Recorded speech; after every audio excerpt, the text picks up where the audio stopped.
Bonjour à tous, merci de choisir PPACI TV pour vous informer. C'est l'heure du journal, voici les titres.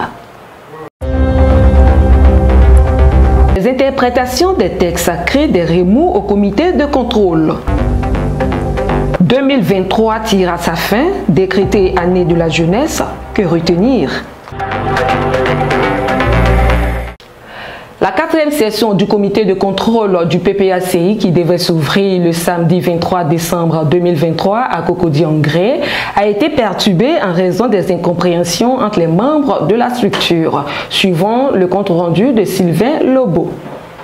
La 4e session du comité de contrôle du Parti des peuples africains Côte d'Ivoire s'est ouverte ce samedi 23 décembre 2023. Elle était convoquée par les soins de sa présidente Amon Ago Marthe. Lors du jour de la 4e session est bilan et perspective de l'organe de contrôle. Après les civilités et le mode introductif de la présidente du CDC, les débats se sont ouverts mais n'ont pas prospéré. Le rapporteur principal, Maître Dakoudou Roger, exigeait, vu l'importance des sujets à débattre, relatif à une requête soumise au CDC par la candidate perdante des élections de la Ligue des femmes du PPACI, que la section ordinaire soit transformée en une session extraordinaire pouvant statuer sur la plainte. Requête à laquelle la présidente Amon Ago Marthe, s'appuyant sur les tests réglementaires de la CDC, a opposé un refus catégorique. La présidente a estimé qu'on pouvait débattre de la question des élections de Ouaragayou sans tordre le cou aux tests que les membres de la CDC avaient eux-mêmes approuvé. Après une demi-heure de quiproquo, la présidente a mis fin à la session, mais elle a pris le soin d'expliquer sa position à la presse. La première information majeure, le comité de contrôle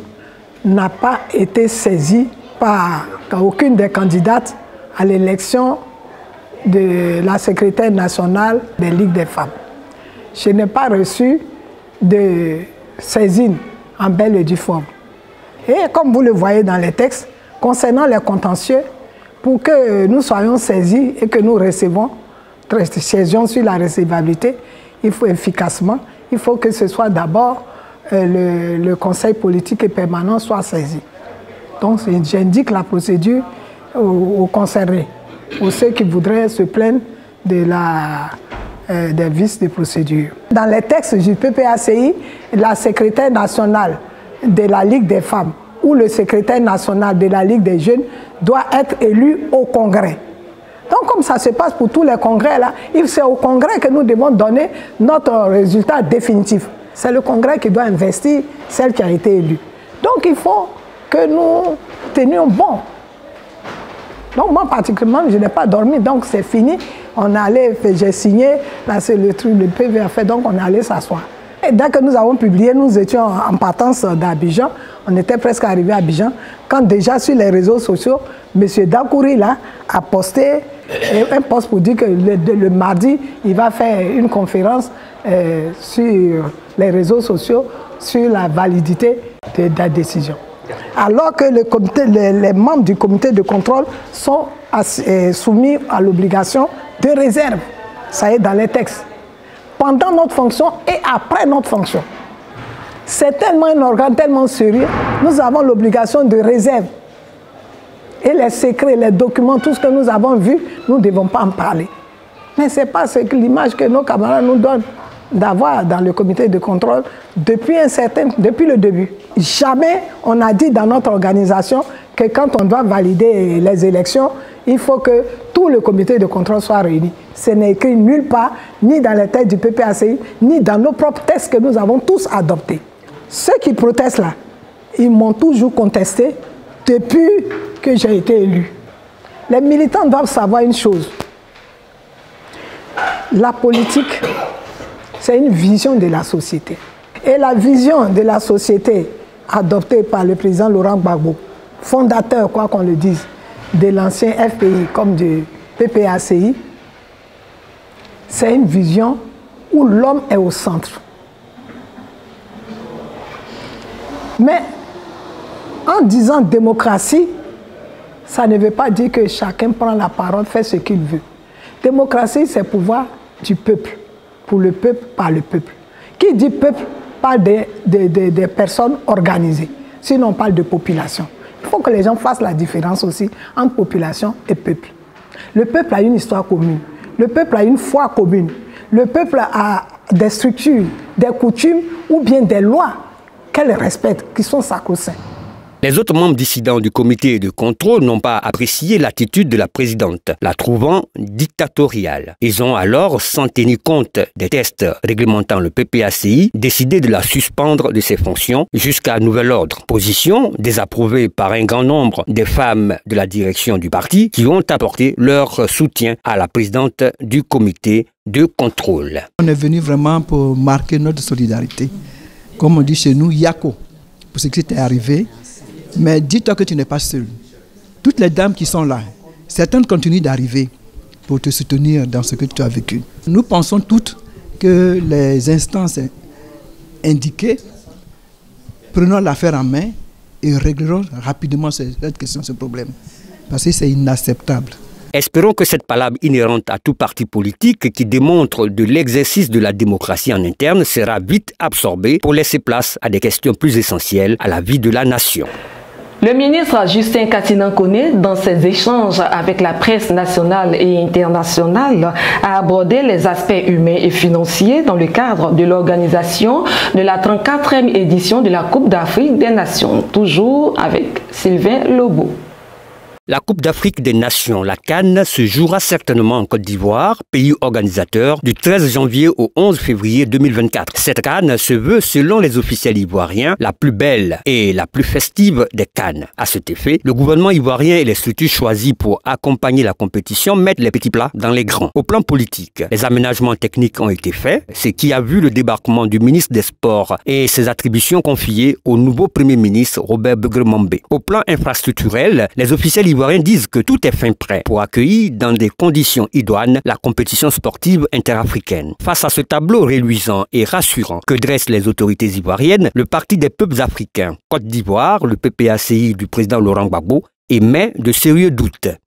Le président du Conseil stratégique et politique du PPACI, le ministre Justin Koné-Katina, dans ses échanges bimensuels avec la presse nationale et internationale, au nom du parti, a mis le doigt là où cela fait mal: la mauvaise gouvernance financière et économique des autorités ivoiriennes et les ratés politiques du président Ouattara qui peuvent être rattrapés par l'opportunité qu'offre l'organisation de la CAN dans le pays. La CAN apparaît pour nous comme une occasion de finir, de resserrer les liens sociaux, la cohésion nationale, et devait permettre pour nous d'être le point, la parenthèse qui ferme toutes les crises, toutes les conséquences des crises que nous avons connues depuis plusieurs décennies, et ça va être l'occasion donc de nous retrouver. C'est ça qui devait faire le succès de la CAN. C'est la parenthèse, après des années, plusieurs années de conflits internes, de disputes, ainsi de suite. Qu'est-ce qui serait beau qu'un événement sportif de cette envergure, médiatique, puisse être l'occasion de resserrer tous les liens. Or, il ne faut pas qu'on se les cache. Au moment où nous apprêtons à célébrer certainement, à organiser l'une des CAN les plus belles, une frange importante de la population de la Côte d'Ivoire, je pense que la plus importante, gère sa douleur dans des soupirs profonds. L'occasion est belle pour le gouvernement d'œuvrer à ce que ces soupirs-là cessent. Qu'est-ce qui serait beau? Que les prisonniers soient libérés. Le gouvernement a la possibilité, dans l'état actuel des choses, de donner le sourire, de faire de la CAN un instant de bonheur partagé pour tous les Ivoiriens en s'attaquant aux causes profondes des soupirs de nos compatriotes. La gouvernance économique et financière de la CAN pose des problèmes chez nous et en tant que parti proche des populations, nous devons relayer cela. Au total, c'est 130 millions de dollars, dont 65 milliards de francs CFA, de dons, et 190 millions, dont en moyenne 400 milliards de francs CFA d'emprunts qui participent. Donc ces emprunts-là, nous allons les rembourser. Ça, c'est la gestion financière. Maintenant, il y a la gestion économique. Parce qu'un événement de cette envergure, il faut qu'il soit associé d'abord à une économie et que cette économie puisse s'étendre dans le temps après l'événement. Sinon, l'événement n'a pas de sens. Ils ont décidé de construire des villages de la CAN pour abriter les délégations qui vont venir. Mais il y a déjà 3 ou 4 délégations qui disent qu'ils ne vont pas dans leur village. Et quand on a vécu une telle expérience avec les Jeux de la francophonie, hein, c'était ça, organisés en Côte d'Ivoire, et qu'on a investi les bâtiments, du moins les choses qu'on voit à Marcory, aujourd'hui, la question se pose, quelle est la suite de l'usage de ça? Ça sert à quoi? Un gouvernement doit tirer les leçons de sa propre expérience et des expériences d'ailleurs. Nous, on aurait été à la tête de ça. On nous avait associés, voici la proposition qu'on aurait faite. Vous dites c'est l'année de la jeunesse. Demandez aux jeunes, l'argent reçu, on vous alloue une partie sous forme de prêt pour construire des hôtels de moyen standing pour abriter les délégations qui viennent. On vous avance ça. Vous construisez, on fait des standards, des hôtels de moyen standing, 30 chambres, 25 chambres, 50 chambres, comme ça, dans les villes, pour que les délégations qui viennent puissent y rester. L'avantage de ça, c'est que quand vous partez, la canne est finie, les hôtels continuent et on développe une économie de tourisme autour de ces hôtels. Donc l'État ne perd pas parce que les prêts vont être remboursés dans le long terme et en plus, on améliore le réceptif hôtelier dans notre pays. D'autres sujets d'actualité ont été abordés par le président du CSP, notamment l'élection de la toute première présidente de la Ligue des femmes du PPACI et le report du congrès du plus vieux parti politique de Côte d'Ivoire, le PDCI de feu Henri Konan Bédié, de la date du 16 décembre 2023 au 22 décembre 2023.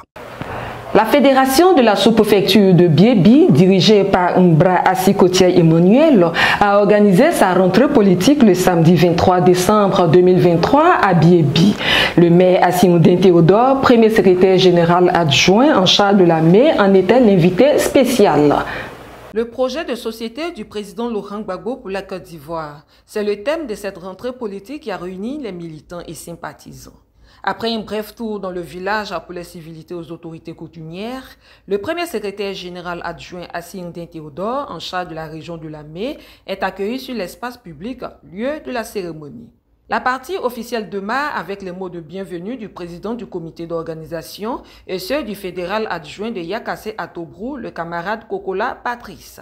Le fédéral de Biébi, Mbra Assikotia Emmanuel, a à son tour félicité le maire Asimoudin Théodore pour sa brillante élection à la mairie et sa nomination au poste de premier secrétaire général adjoint du parti en charge de la mairie. Puis, l'a rassuré du soutien de Biébi, sa localité de compétence. Selon le fédéral, Biébi compte 64 comités de base, 10 sessions pour 1260 militants. Avant d'aborder le thème du jour, l'invité spécial a rendu un vibrant hommage au président Laurent Gbagbo pour la confiance placée en sa personne. Chers militants, camarades secrétaires de section, secrétaires de comité de base, sympathisants du PPACI, habitants de Biébi, je voudrais vous saluer au nom du camarade Laurent Gbagbo.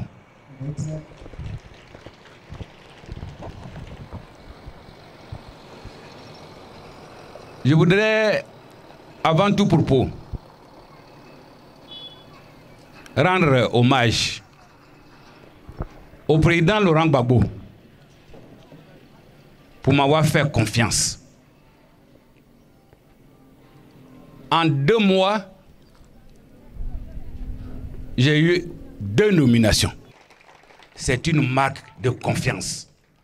Marque de confiance à ma personne, mais marque de confiance à l'endroit du peuple acquis et spécifiquement du canton à Tobrou.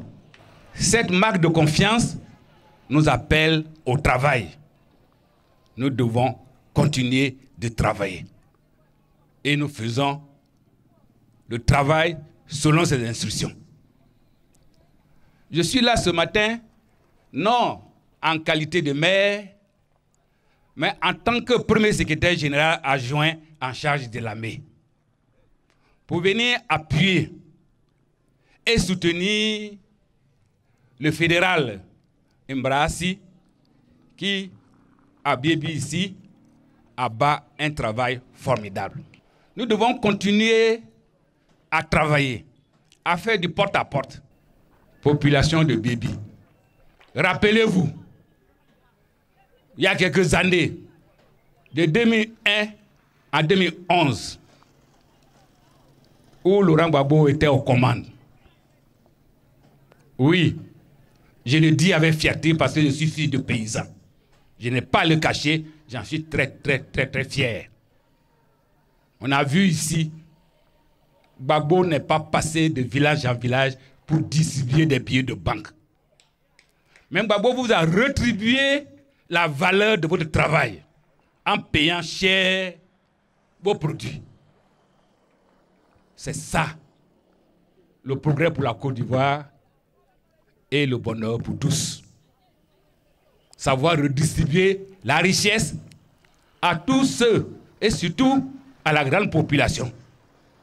On a toujours dit dans ce pays, et je répète, le développement de ce pays repose sur l'agriculture. Et pourtant, quand on regarde, ceux qui sont les acteurs de ce domaine ne sont pas bien rémunérés. Il a fallu l'arrivée de Laurent Gbagbo de 2001 à 2011 pour que le paysan se sente dans sa peau de paysan avec un bien-être. Militants et militantes, population de Biébi, sympathisants, rassemblons-nous dès maintenant parce que 2025, c'est déjà aujourd'hui. Si on veut renouer avec le bonheur, 2025, c'est déjà aujourd'hui. Un exposé qui vient galvaniser les militants. Ce qu'il venait de dire, nous l'avons accueilli avec fierté. Ce monsieur Assine Théodore, nous le connaissons quand il était jeune. Si lui, il a décidé de faire quelque chose, il le fait. Voici pourquoi tous nous sommes alignés derrière lui pour Gbagbo. Cette activité va certainement contribuer à la redynamisation de la fédération de Biébi afin de répondre aux attentes du parti. Le chef de l'État Alassane Ouattara a décrété l'année 2023 année de la jeunesse. Nous sommes à quelques jours de la fin de l'année. Quel bilan font les jeunes? Ange Abraham.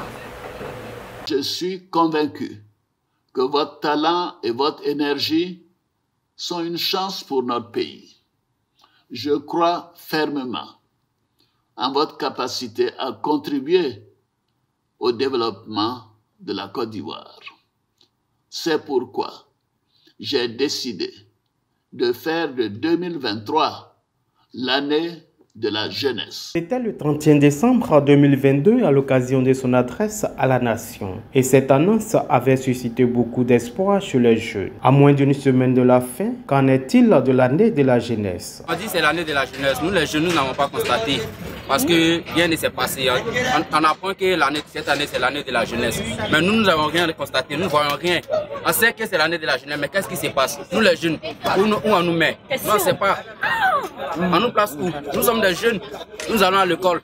On attend qu'il y ait des emplois jeunes. Nous sommes des jeunes aussi. Mais pourquoi nous ne pas? À Yopougon, nous ne sentons rien. Nous ne voyons rien. Et nous n'entendons rien.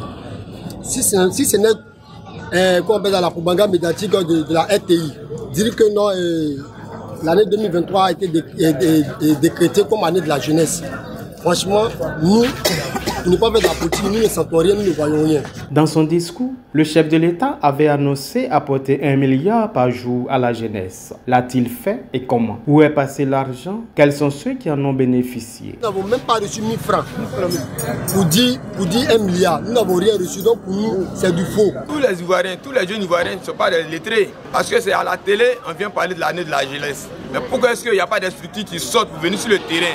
Ces jeunes-là, qui ne savent même pas lire et écrire, les récupérer et leur proposer quelque chose. Je pense que pour moi, ce bilan, il est virtuel. L'année, elle est virtuelle pour la jeunesse. Les 1 milliard par jour pour la jeunesse. Je ne sais pas si c'est pour la jeunesse de Cocody ou même Makori, mais ici, Yopougon Sikoji, il n'y a pas un jeune aujourd'hui qui peut témoigner qu'il a reçu quelque chose. C'est vrai, les gens pensent que cet argent-là, c'est pour venir donner de manière individuelle. Mais je pense que c'est l'État qui doit structurer comment approcher ces jeunes-là. Il ne s'agit pas de s'asseoir à la télé pour dire que non, l'année de la jeunesse, venez dans les centres de formation, mais celui qui n'a même pas l'information, n'a pas de télé, il fait comment? Contrairement à l'espoir qu'a suscité l'annonce, l'année 2023 n'a pas apporté la lumière au niveau de la jeunesse ivoirienne. Le chômage demeure galopant. L'année de la drogue Kadhafi, 2023 a enregistré plusieurs cas de suicide chez les jeunes et des meurtres sacrificiels. Maman n'est rien vient. Ce qu'il y a vu seulement là, il y a eu beaucoup de morts. Au niveau de la jeunesse, on constate qu'il y a eu beaucoup de morts. On dit que non, l'année de la jeunesse. Bon, concrètement, nous, les jeunes, on n'a rien reçu comme année. Bon, comme on dit année de la jeunesse, voici les gens qui vont tuer les gens. Bon, précédemment comme ça, il y a un jeune de 7 ans qui va être égorgé. On dit non, année de la jeunesse. Si vous ne donnez pas des emplois aux jeunes, ils vont s'adonner à des mauvaises pratiques pour aller agresser les gens. Donc, comme on dit à la jeunesse, nous, on voulait concrètement dire à monsieur le ministre Mamadou Traoré ou Sénégal Touré de se prononcer vraiment à la jeunesse pour pouvoir nous aider à réduire ce fléau, comme ce fléau qui se présentait pour des nouvelles. Au moment où l'année s'achève, les jeunes continuent de s'interroger sur la sincérité et la responsabilité des actions du pouvoir. Certainement que le gouvernement a appliqué sa politique en vue de respecter l'engagement du chef de l'État vis-à-vis des jeunes, mais au regard des constats sur le terrain, beaucoup reste à faire pour une jeunesse qui a perdu tout repère. Fin de cette édition, merci de nous avoir suivis, au revoir.